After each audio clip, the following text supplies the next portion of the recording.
Sebuah video arsip yang menampilkan aksi dua kendaraan tempur lapis baja BMP milik Angkatan Bersenjata Rusia kembali menjadi perbincangan setelah beredar luas di media sosial pada Senin 11 Agustus 2025.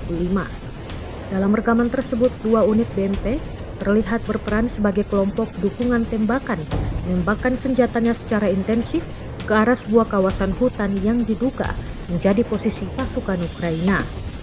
Hujan tembakan tersebut menunjukkan peran penting kendaraan BMP dalam mendukung infanteri serta menekan kekuatan militer Ukraina dari jarak menengah. Meski video ini berasal dari dokumentasi masa lalu, kemunculannya kembali memicu diskusi publik mengenai efektivitas kendaraan tempur lapis baja dalam konflik modern, khususnya dalam pertempuran yang melibatkan wilayah hutan dan area taktis tersembunyi.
Download Tribun X sekarang, menghadirkan lokal menjadi Indonesia.